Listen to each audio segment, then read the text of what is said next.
नमस्कार मित्रों, आपका स्वागत है हमारे चैनल मन कामेश्वर भक्ति ज्योतिष में। आज हम बात करेंगे छठे भाव में सूर्य के प्रभाव के बारे में। क्या होता है जब सूर्य इस भाव में बैठ जाता है, कौन कौन से शुभ और अशुभ फल देता है और इससे जुड़े उपाय क्या हैं। पूरा वीडियो अंत तक जरूर देखें, क्योंकि अंत में मैं आपको बताऊंगा इस स्थिति में लाभ कैसे पाया जा सकता है। तो सभी को राधे राधे। शुरू करते हैं आज का वीडियो। जो बात करेंगे ज्योतिष में छठे भाव का महत्व बहुत विशेष माना गया है। यह भाव शत्रु, रोग, ऋण और सेवा से संबंधित होता है। इस भाव से यह पता चलता है कि व्यक्ति जीवन में किन संघर्षों से गुजरेगा और वह अपने विरोधियों या समस्याओं से कैसे निपटेगा।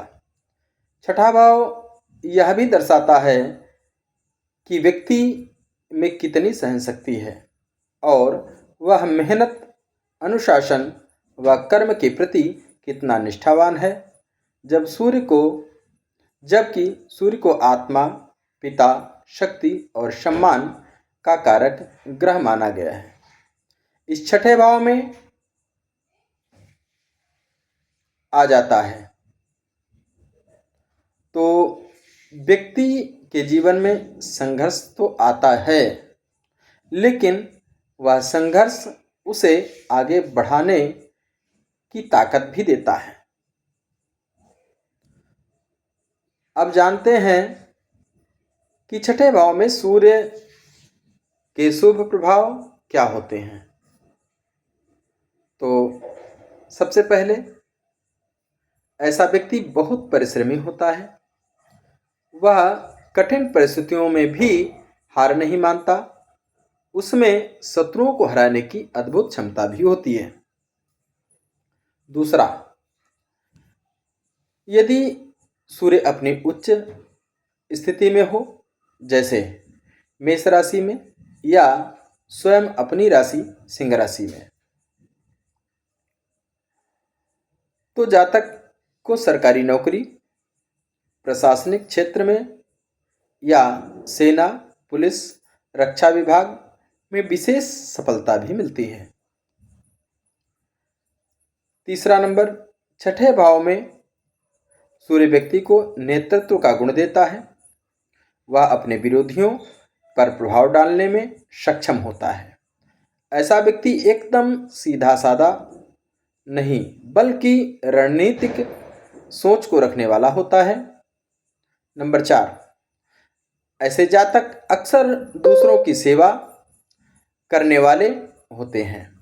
चिकित्सा, समाज सेवा और कानून से जुड़े कार्यों में भी सफलता मिलती है। नंबर 5, शत्रु चाहे कितने भी प्रबल क्यों ना हो, सूर्य की यह स्थिति जातक को विजय दिलाती है। कई बार व्यक्ति छुपे हुए दुश्मनों पर भी हावी रहता है। तो अब यह स्थिति रही आपके शुभ सूर्य की। अब हम चर्चा करेंगे कि अगर यही सूर्य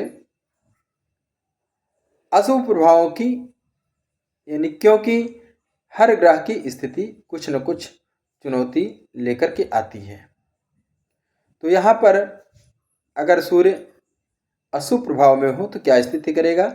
नंबर 1, अगर सूर्य नीच राशि यानी कि तुला में हो या शनि, राहु, केतु जैसे ग्रहों से पीड़ित हो, तो यह अहंकार, क्रोध और दूसरों से झगड़े की प्रवृत्ति बढ़ा सकता है।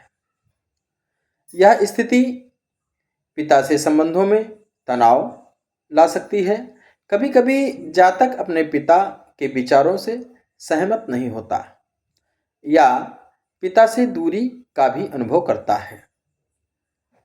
पेट, आँखों या रक्तचाप से संबंधित रोगों की संभावना बढ़ जाती है। ऐसा व्यक्ति दूसरों की आलोचना जल्दी कर देता है और कभी कभी अपने कर्मों से स्वयं विवाद में भी फंस जाता है। कई बार यह स्थिति व्यक्ति को बहुत मेहनत करवाती है, लेकिन परिणाम देर से मिलते हैं। अगर आपकी कुंडली में सूर्य छठे भाव में स्थित है तो कुछ सरल उपाय करके आप इसके नकारात्मक प्रभावों को कम कर सकते हैं।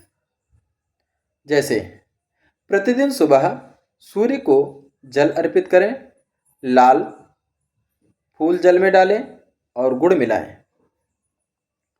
ओम घृण सूर्याय नमः इस मंत्र का 11 बार या 108 बार जप अवश्य करें।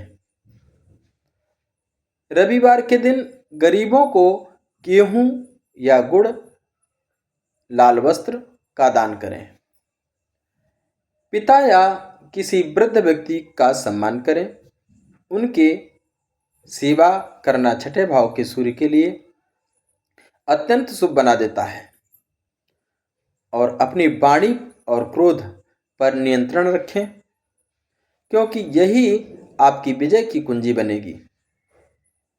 तो मित्रों, छठे भाव में सूर्य हमें यह सिखाता है कि संघर्ष से डरना नहीं, बल्कि उसे अपने आत्मविश्वास और कर्म से जीतना चाहिए। जिस व्यक्ति की कुंडली में सूर्य यहाँ स्थित हो, वह अपने विरोधियों को हराकर जीवन में ऊंचाई अवश्य प्राप्त करता है। तो मित्रों, यह था छठे भाव के सूर्य का शुभ और अशुभ प्रभाव। जानें अपनी कुंडली में क्या स्थिति है, उसके अनुसार उपाय करें। और मैं कहना चाहूँगा अंत में, अगर यह वीडियो आपको अच्छा लगा हो तो इसे लाइक, शेयर और सब्सक्राइब करना ना भूलें। और एक बार कमेंट में ओम जय सूर्यदेव जरूर लिखें। फिर मिलेंगे एक नए भाव के साथ। तब तक के लिए राधे राधे।